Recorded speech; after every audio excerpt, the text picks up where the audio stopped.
الحمد للہ والسلام علی عبادہ الذین اصطفیٰ۔ اعوذ باللہ من الشیطان الرجیم، بسم اللہ الرحمن الرحیم۔ اللہ لا الہ الا ھو لَيَجْمَعَنَّكُمْ إِلَىٰ يَوْمِ الْقِيَامَةِ لَا رَيْبَ فِيهِ وَمَنْ أَصْدَقُ مِنَ اللَّهِ حَدِيثًا۔ صدق اللہ العظیم۔ اللہ لا الہ، نہیں کوئی الہ،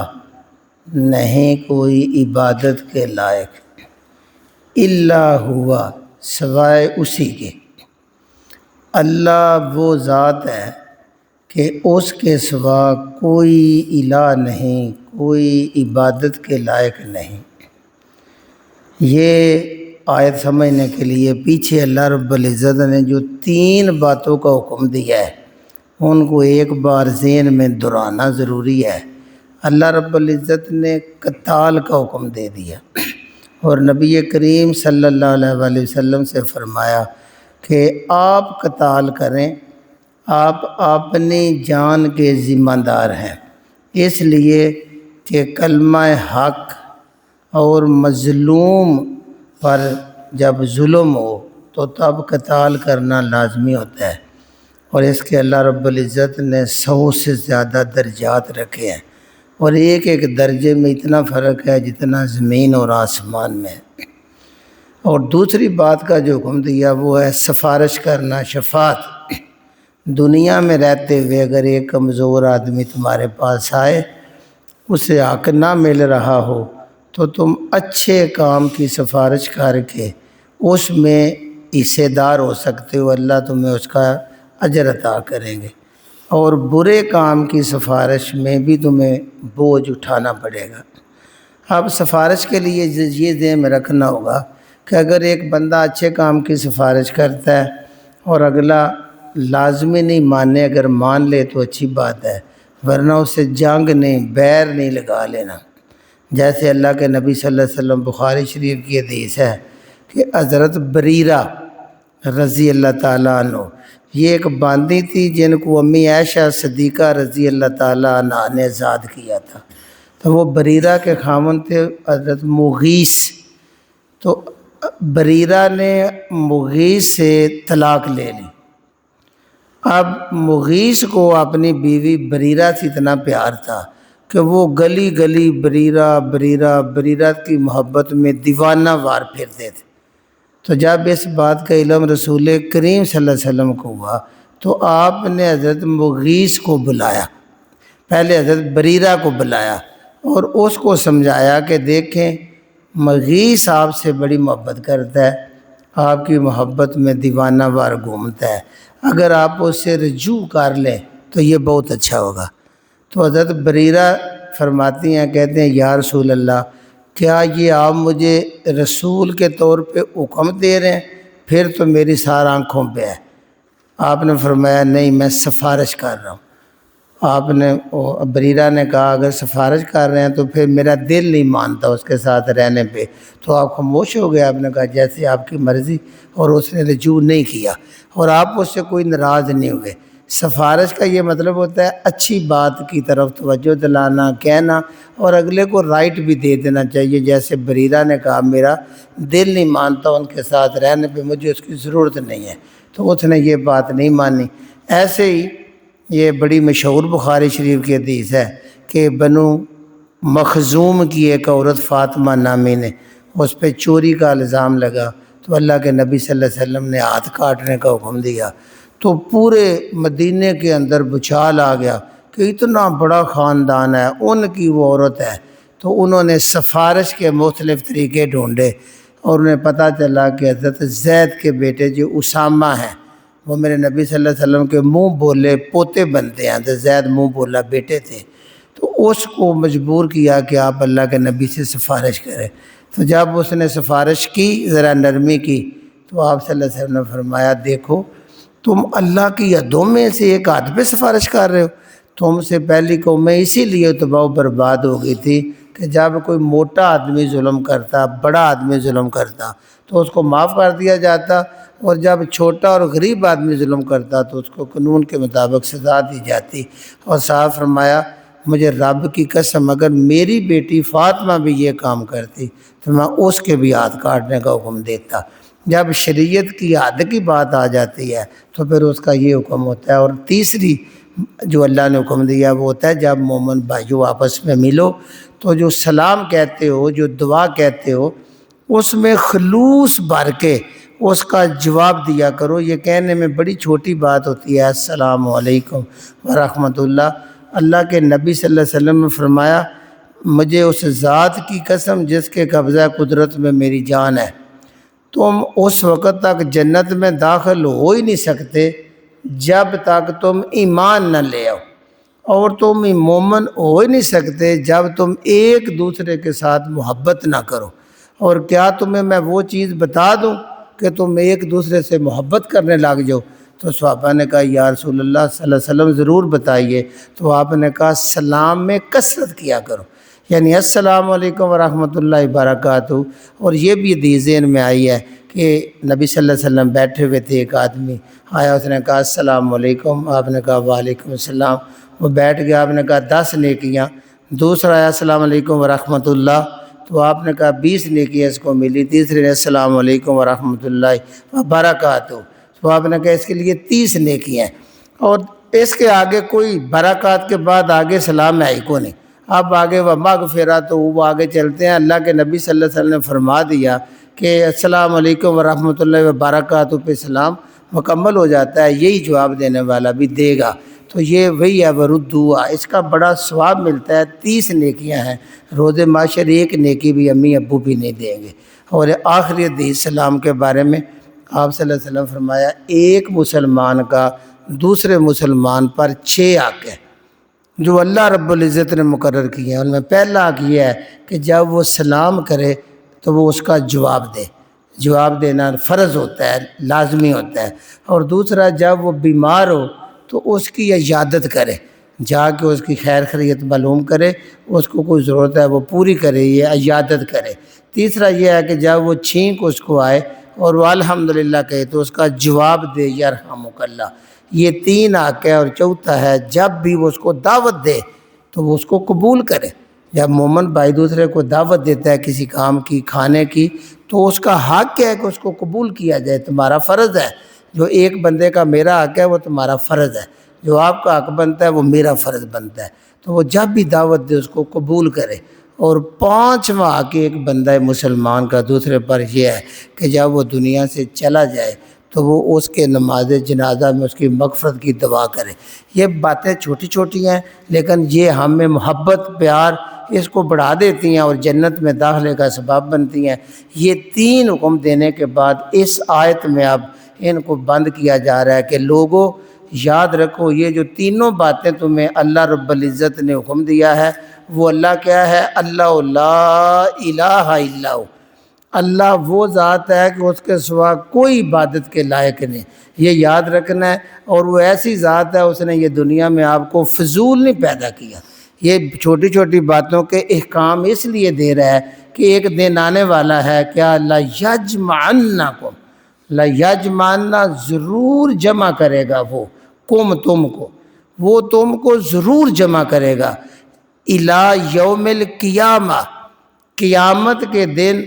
وہ سب کو ضرور جمع کرے گا۔ اس لیے کہ جو بھی دنیا میں پیدا ہوا ہے آدم علیہ السلام سے لے کے قیامت تک پیدا ہونے والے آخری انسان کو اللہ رب العزت جمع کریں گے، ایک ساتھ اٹھائیں گے، اور وہ محشر کا دن ہوگا، قیامت کا دن ہوگا۔ اور اس دن یہ جو اللہ احکامات تمہیں بتا رہے ہیں نا، چھوٹی چھوٹی باتیں، ایک ایک کا اللہ تم سے حساب لے گا کہ میں نے یہ باتیں کہی تھی تو نے کتنا عمل کیا۔ یہ یوم القیامہ کے قرآن مجید میں بڑے نام آئے ہیں، کہیں یوم معلوم، کہیں آتا ہے یوم التغابن۔ اگر صرف تغابن ہی ذہن میں لایا جائے کہ آر اور جیت کا دن ہوگا، یعنی قیامت کا جب لفظ آئے نا تو بندے کو تھوڑا چونک کے کھڑا ہو کے غور کرنا چاہیے کہ دیکھیں ایک دنیا میں ہم بڑے کام کرتے ہیں، ریس لگاتے ہیں، اس میں ہار جیت ہوتی ہے، گیم ہماری ہوتی ہے، ہار جیت ہوتی ہے، کاروبار میں بندے کا دیوالیہ ہوتا ہے، فتح ہوتی ہے، لیکن یاد رکھیں وہ دن اصل ہار جیت کا دن ہوگا جب اللہ کے سامنے بندہ کھڑا ہوگا اور اپنی اللہ نے جو زندگی دی 40 50 60 سال وہ اس نے اپنی صلاحیتیں کن کاموں میں لگائیں، اپنی ساری مال و دولت کمانے اور خرچ کرنے میں کدھر لگائی، اور سب سے بڑھ کے جو اللہ نے ان کو اوقات دیے تھے، زندگی کی مہلت اور وقت دیا تھا، اس کا وہ زیادہ استعمال کدھر رہا۔ اس بنا پہ وہ بندہ یا تو کامیاب ہو جائے گا یا اس کا دیوالیہ ہو جائے گا، اور اس وقت اللہ رب العزت اس کی تصدیق بھی بخاری شریف کی حدیث کرتی ہے کہ روز قیامت نا جب جنتی جنت میں چلے جائیں گے، جنمی جنم میں چلے جائیں گے، تو جنتیوں کو جنم میں ان کا جو مقام ہے وہ دکھایا جائے گا۔ یہ بخاری شریف کی حدیث ہے کہ جنتی جب جنت میں پہنچ جائے گا تو اللہ رب العزت اس کا جو جنم میں ٹھکانا ہے وہ دکھائے گا، کہے گا دیکھو اگر تجھے نیک اعمال کی توفیق نہ ملتی اور تو اس کے الٹ اپنے اعمال کرتا برے، تو جنم میں تیرا وہ ٹھکانا ہونا تھا، تو اس کے دل میں اور زیادہ جنت کا مقام اور حسرت ہوگی، اللہ تیرا شکر ہے مجھے اس برے مقام سے بچا لیا۔ اور جو جنمی ہے اس کو جنت والا مقام دکھایا جائے گا کہ اگر تو ان کو اچھے مال میں بدلتا تو تیرا جنت میں وہ مقام ہونا تھا، تو اس کی حسرت بھی اور بڑھے گی، پچھتائے گا، آئے کاش میں وہ عمل کرتا۔ اور پھر وہ جو جنمیوں کے جنت میں مقام ہے وہ جنتیوں میں بانٹ دیے جائیں گے، اور جو جہنم میں جنتیوں کے مقام ہے وہ جنمیوں میں بانٹ دیے جائیں گے۔ اللہ ہمیں جہنم سے بچائے اور جنت الفردوس کی ہم اللہ سے دعا بھی کرتے ہیں، امید بھی رکھتے ہیں داخلہ فرمائے۔ اللہ کے نبی صلی اللہ علیہ وسلم کی آخری حدیث دے کے آگے چلتے ہیں۔ آپ نے فرمایا، صحابہ سے پوچھا تھا، سنی ہوئی حدیث اشارہ دینے لگا ہوں کہ سب سے زیادہ مفلس، غریب، محتاج کون ہوتا ہے؟ تو صحابہ نے کہا یا رسول اللہ وہی ہوتا ہے جس کے پاس نہ کھانے کے لیے ہو، نہ پینے کے لیے، نہ پہننے کے لیے۔ آپ نے کہا میرے صحابہ جب قیامت کا دن ہوگا تو مفلس وہ ہوگا جو اپنے پاس پہاڑوں جیسی نیکیاں لے کے گیا ہوگا، لیکن اس نے دنیا میں دوسروں کے حقوق پورے نہیں کیے ہوں گے، کسی کو گالی دی ہوگی، کسی کو تھپڑ مارا ہوگا، کسی کی زمین ہتھیائی ہوگی، کسی سے لڑائی کی ہوگی، کسی کی دل آزاری کی ہوگی، وہ سارے کے سارے اپنا حق لینے کے لیے اللہ کے حضور کھڑے ہو جائیں گے، اور اس کا حق اس وقت تو نہ مال و زار ہوگا، نہ جداد ہوگی، نہ بینک بیلنس ہوگا، نہ یورو ڈالر ہوں گے، صرف ایک ہی ذریعہ مبادلہ تمہارے پاس ہوگا، وہ ہوگا اعمال، اس کے سوا کوئی سکہ وہاں نہیں ہوگا۔ تو پھر اس کی نیکیاں ان کو دی جائیں گی یہاں تک کہ اس کی نیکیاں ختم ہو جائیں گی، اور ابھی حق مانگنے والے ہوں گے تو پھر ان کی بدیاں اس کے ذمہ میں ڈالی جائیں گی، اور بالآخر بدیوں کا پہاڑ لے کے اس کو جہنم میں جھونک دیا جائے گا۔ سب سے زیادہ غریب، محتاج، بے بس وہ انسان ہوگا۔ آج دنیا میں وقت ہے کہ انسان سوچ لے، کہیں کہیں زیادتی کی ہے تو اس کا ازالہ آج ممکن ہے کہ اپنے بھائی بندوں سے معافی لے کے ان کا حق ادا کر کے اس دن کی مفلسی سے انسان بچ جائے۔ تو یہ اللہ اشارہ دے رہے ہیں کہ جو قرآن میں احکامات آپ پڑھتے ہیں، سنتے ہیں، وہ اللہ لا الہ الا ہو، وہ اس اللہ کی طرف سے ہیں جس کے سوا کوئی عبادت کے لائق نہیں۔ تم نے اس کی عبادت کرنی ہے ان احکامات کو مان کے، جو ان پہ عمل کریں گے یہی عبادت ہے۔ اور اس کا فائدہ کیا ہوگا؟ لَيَجْمَعَنَّكُمْ، یہ لا ہوتا ہے ضرور، یجمعنا وہ جمع کرے گا، تم کو، وہ تم کو ضرور جمع کرے گا، الی یوم القیامہ، قیامت کے دن جمع کرنا، زندہ کرنا، کھڑا کرنا، حساب لینا، یہ اللہ کے لیے ہے۔ لا ریب فیہ، اس میں شک کو نہیں ہے۔ اگر کہیں بھی شک آئے تو اللہ کہہ رہا ہے شک نکال دو، یہ اللہ کی بات ہے، اس لیے کہ وَمَنْ أَصْدَقُ، وا اور من کون ہے؟ اصدق، یہ صادق کی آخری ڈگری ہے، سب سے بڑا سچا۔ کون ہے زیادہ سچا؟ من اللہ، اللہ سے، حدیث آپ بات کرنے میں، اللہ سے زیادہ بات کرنے میں کوئی سچا ہے تو اللہ کی یہ بات سچ مان لو، یہ اس دن حقیقت ہو جائے گی کہ تم اللہ کے حضور اپنے حساب کے لیے کھڑے ہو جاؤ گے۔ آگے اللہ پھر منافقین کی بات کرتے ہیں، فما، پس کیا، لکم، تمہیں کیا ہو گیا ہے؟ یہ صحابہ سے مسلمانوں سے اللہ کہہ رہے ہیں فما لکم تمہیں کیا ہو گیا ہے فی المنافقین منافقین کے بارے میں فئتین تم دو گروہ ہو گئے ہو فئتین کے بارے میں دو جماعتیں بن گئے ہو ان کے بارے میں اپنی رائے مختلف کر لی ہے یہ ہوتا ہے فما لکم تمہیں کیا ہو گیا ہے فی المنافقین منافقین کے بارے میں فئتین میں نے بتایا تھا فئتن جماعت کو کہتے ہیں فئتین دو جماعتیں ہو گئے ہو وہ یہ تھا یہ اس میں بھی مفسرین نے ذرا لمبی چوڑی بحث کیا خلاصہ یہ بنتا ہے کہ غزوہ احد تھا یہ بخاری شریف کی حدیث ہے مسلم کی کہ جب غزوہ احد میں عبداللہ بن ابی اپنے 300 ساتھی لے کے واپس آ گیا میدان سے واپس مدینے میں آ گیا تب ان کا نفاق واضح ہو گیا اس بارے میں بھی مسلمانوں کی دو رائے تھی ایک جماعت کہتی تھی انہوں نے موقع پہ ہمیں چھوڑا ہے جب واپس گئے ان سے جنگ کرنی چاہیے ان کو بھی مار دینا چاہیے دوسروں کی رائے تھی کلمہ پڑھتے ہیں نماز پڑھتے ہیں ہمارے ساتھ بیٹھتے اٹھتے ہیں اس سے زیادہ فساد پھیل جائے گا ابھی ان سے درگزر کرنی چاہیے یہ دو گروہ تھے ایک ان کے بارے میں یہی رائے زیادہ ہے کہ منافقین کے بارے میں صحابہ کی دو رائے قائم ہو گئی تھی فما لکم تمہیں کیا ہو گیا فی المنافقین تو منافقوں کے بارے میں فئتین دو گروہ بن گئے ہو واللہ اللہ پاک جو ہے نا اس نے ارکسہم ارکسا اوندہ کر دیا ان کو الٹا کر دیا ہے بما کسبوا جو انہوں نے کسب کیے جو انہوں نے کمائی کی اس کے بدلے میں بما اس کے بدلے میں کسبوا جو انہوں نے کسب کیے جو انہوں نے کمائی کی اس کے بدلے میں اللہ نے ان کو الٹا دیا ہے یعنی وہ کفر سے اسلام میں داخل ہوئے تھے اور منافقت کر کے دوبارہ کفر میں چلے گئے اللہ کے ہاں ان کا اسلام میں کوئی حصہ نہیں نام نہیں ہے اس لیے اللہ نے فیصلہ سنا دیا ہے واللہ تبھی تو عبداللہ بن ابی کی آپ صلی اللہ علیہ وسلم نے اپنا کرتا مبارک بھی دیا تھا کہ اس کو کفن پہنا دو آپ ان کے نماز جنازہ میں بھی گئے تھے آپ نے اپنا لعاب دن بھی لگایا تھا تو اللہ نے کہا تھا اس کے لیے آپ 70 بار بھی معافی مانگے تو اللہ اس کو معاف نہیں کرے گا اللہ نے دنیا میں اس کا فیصلہ سنا دیا یہی اللہ یہاں کہہ رہے ہیں کہ واللہ اللہ پاک کا فیصلہ یہ ہے ارکسہم اللہ نے ان کو الٹا دیا ہے کیوں بما کسبوا ان کے کسبوں کی وجہ سے ان کی کمائی کی وجہ سے اتریدون کیا تم ارادہ رکھتے ہو اللہ کے نبی صلی اللہ علیہ وسلم صحابہ سے کہہ رہا ہے اتریدون کیا تم چاہتے ہو کیا تم ارادہ رکھتے ہو ان تخدو کہ تم ان کو ہدایت پر لے آؤ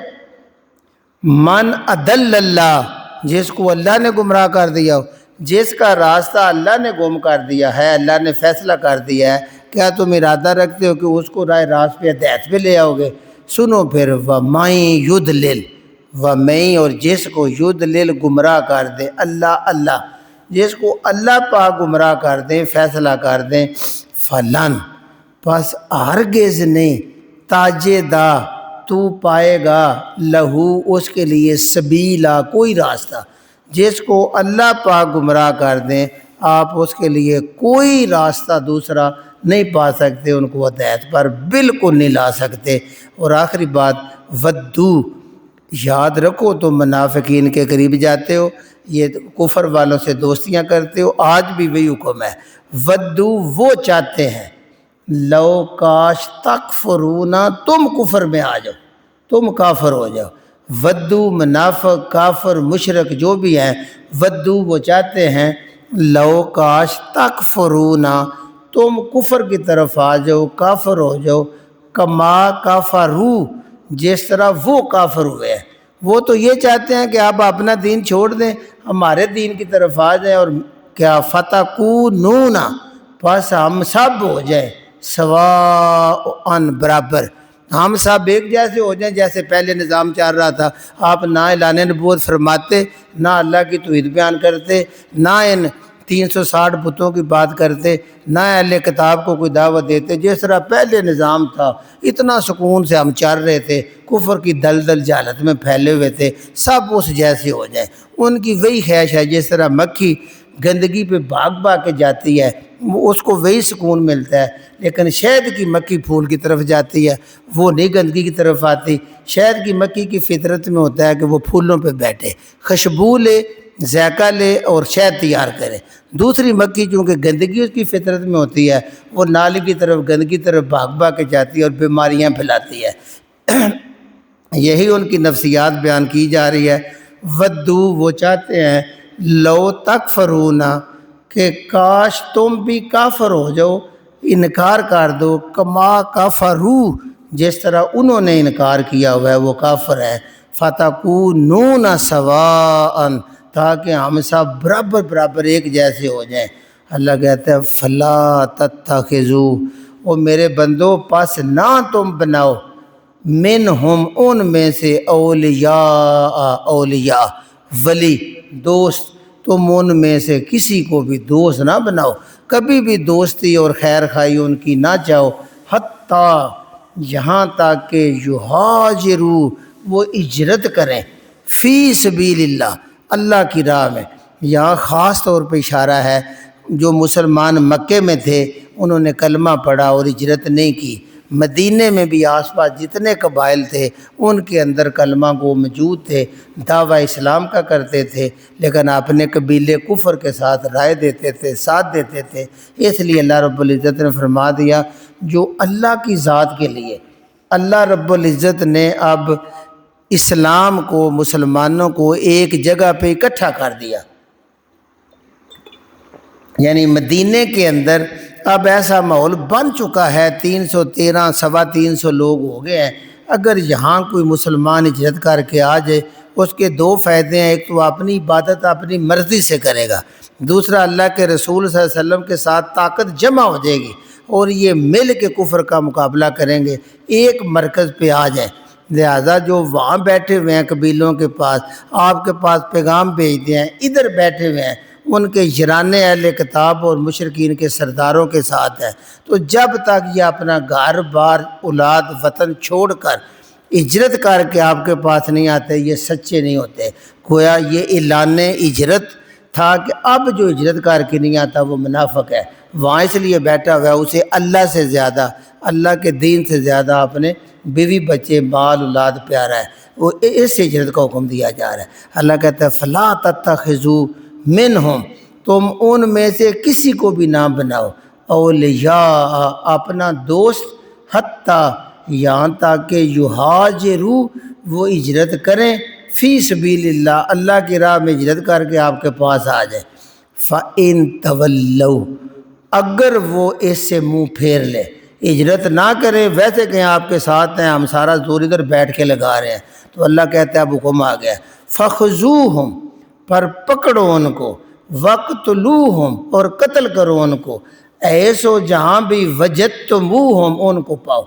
جہاں بھی آپ وہ تمہیں ملیں ان کو گرفتار کرو اور ان کو قتل کرو۔ کافروں والا حکم ان پہ لاگو کر دیا گیا ہے کہ اب ان کے یہ دعوے جو ہے منافقت کے کہ دونوں طرف سے میٹھا میٹھا کھانا ہے، ادھر بھی ادھر بھی، دو منہیں ہیں، دو رخیں ہیں، دونوں طرف بیٹھ کے آپ نے کبھی ادھر کبھی ادھر نقصان پہنچاتے ہیں۔ اب اسلام میں منافقت کی گنجائش ختم ہو گئی ہے۔ اللہ نے کہہ دیا جو ہجرت نہیں کرتے، آپ کے ساتھ کھلے کھلے نہیں ملتے، اب منافقوں کو بھی تلوار چلانے کا ان کے اوپر حکم دے دیا۔ فَإِن تَوَلَّوْا، اگر وہ ہجرت سے منہ پھیر لیتے ہیں تو پھر تمہیں اجازت ہے، فَخْذُوهُمْ،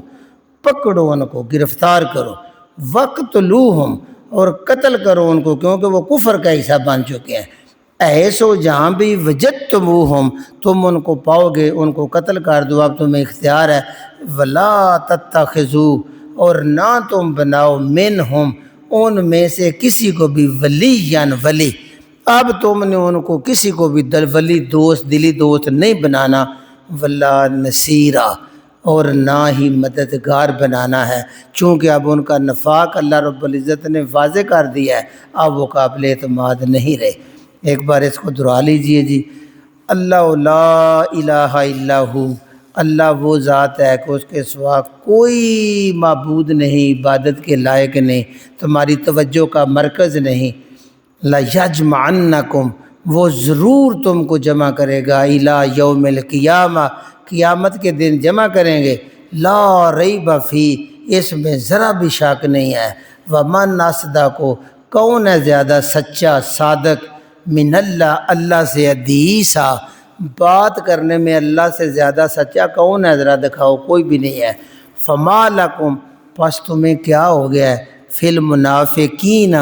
منافقین کے بارے میں، فئتین، تم دو گروہ میں بٹ چکے ہو، جبکہ واللہ، اللہ پاک نے ارکسہم، ان کو الٹا دیا ہے، بما کسبوا، اس کے بدلے جو ان کے کسب تھے، جو ان کی کمائی تھی، ان کے مال تھے، ان کے بدلے میں اللہ نے ان کو الٹا دیا ہے، گویا وہ اب کفر کی طرف لوٹ گئے ہیں۔ اتریدون،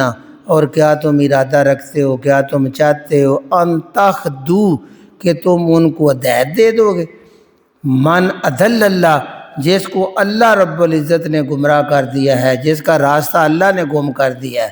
وَمَن يُضْلِلِ اللَّهُ، اور جس کو اللہ گمراہ کر دے، فَلَن تَجِدَ لَهُ، پس ہرگز نہیں آپ پا سکتے اس کے لیے سبیلا، کوئی راستہ، یہ اللہ کے اختیار میں ہے۔ اللہ جس کو ہدایت دے دے گا وہ ہدایت پہ آئے گا، اللہ جس کو گمراہ کرے گا، کیونکہ اللہ ان کی نیتیں اور اعمال بہتر جانتا ہے۔ ودو، وہ تو چاہتے ہیں، لو تکفرون، کاش تم بھی کافر ہو جاؤ، تم بھی کفر کی طرف آ جاؤ، کما کفروا، جس طرح انہوں نے خود کفر کیا، فتکونون سواء، تاکہ ہم سب برابر برابر ایک جیسے ہو جائیں۔ اس لیے اللہ کہتا ہے فلا تتخذوا، پس نہ تم پکڑو، نہ بناؤ، منہم، ان میں سے کسی کو بھی، اولیاء، ان کو اپنا دوست نہ بناؤ، حتیٰ، یہاں تک کہ یہاجروا، وہ ہجرت کر کے آ جائیں، فی سبیل اللہ کی راہ میں، اللہ کی راہ میں ہجرت کر کے آ جائیں، اپنے عمل سے ثابت کر دیں کہ وہ خالص مسلمان ہیں، تو پھر ان کو دوست بنا لو۔ فَإِن تَوَلَّوْا، پس اگر وہ اس بات سے منہ پھیرے کہ نہیں ہجرت نہیں، ہم ادھر بیٹھ کے تمہاری مدد کر رہے ہیں، تو اللہ کہتا ہے فَخْذُوهُمْ، پس اب ان کو پکڑو، وَاقْتُلُوهُمْ، اور ان کو قتل کرو،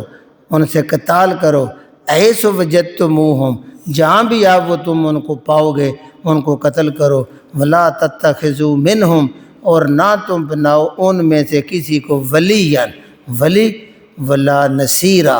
اور نہ ہی ان میں سے کسی کو اپنی مددگار بناؤ۔ سبحان ربک رب العزت عما یصفون، وسلام علی المرسلین، والحمد للہ رب العالمین۔